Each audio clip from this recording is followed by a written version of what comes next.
Hello दोस्तों, नमस्कार।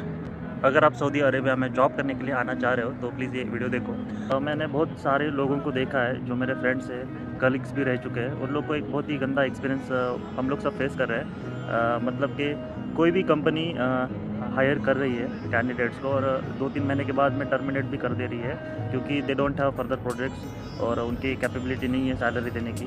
और बड़ी-बड़ी कंपनी के पास में भी ज़्यादा अच्छे प्रोजेक्ट्स नहीं है।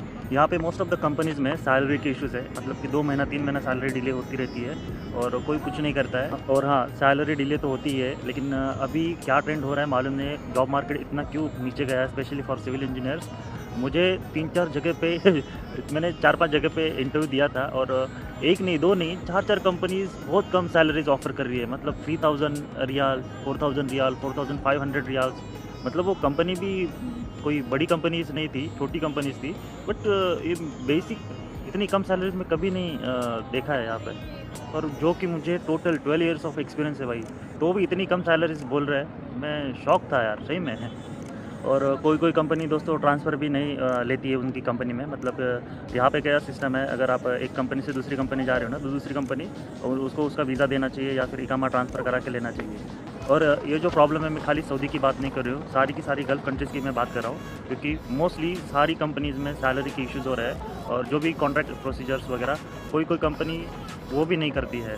तो अगर आप एक कंपनी से अगर रिज़ाइन मार के दूसरे कंपनी में जा रहे हो, अगर वो आपका ट्रांसफ़र नहीं दे रही है, तो प्रीवियस कंपनी आपको बहुत परेशान भी कर सकती है, बिकॉज़ अभी भी तुम उनके वीज़ा पे ही काम कर रहे हो ना, तो वो उनके लिए भी प्रॉब्लम होता है, वो हमारे लिए भी प्रॉब्लम होता है। और इकामा अगर एक्सपायर है ना, तो आप वैकेशन भी नहीं जा सकते हो। अगर आप एक बार वैकेशन चले गए ना, तो फिर वो आपका वर्क कॉन्ट्रैक्ट कैंसल हो जाता है। और यहाँ पे इकामा अगर एक्सपायर है तो आप बाहर भी नहीं निकल सकते हो। बहुत सारे इश्यूज़ होते हैं। सो ऐसे भी बहुत सारी चीज़ें होती है। सो जब भी आप आ रहे हो तो ये सारी चीज़ें, ये बिल्ली बिना बताए आ रही, वरियनों को।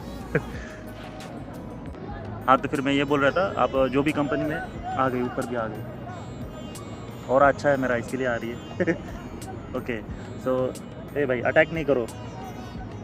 हाँ, तो मैं ये बोल रहा था, आप जो भी कंपनी में जॉइन होने वाले हो, कंपनी के बारे में सारी चीज़ें क्रॉस वेरीफाई करो और तो ही वो कंपनी जॉइन करो, अदरवाइज़ ना करो, ठीक है। और मैं ये और दूसरा रीज़न ये था कि मैं हमेशा वीडियोज़ में आके बोल रहा था कि गल्फ़ अच्छा है, यहाँ पे सारी चीज़ें अच्छी है। सारी कंपनीज़ में ये सारी फैसिलिटीज़ मिलती है, फूड, अकोमोडेशन, ट्रांसपोर्टेशन। ये ऐसा नहीं होता है, ओके। वो कंपनी टू कंपनी डिफ़र करता है, कंपनी टू कंपनी वैरी करता है। हर कोई कंपनी ये सारे बेनिफिट नहीं देती है। अभी मार्केट बहुत टाइट हो गया है, तो मे बी कोई कंपनी अच्छा पैकेज देंगी और सारा इंक्लूड करके वो पैकेज में भी दे सकती है। मोस्ट ऑफ द कंपनी ऐसी कर रही है, बट मेरी बहुत अच्छी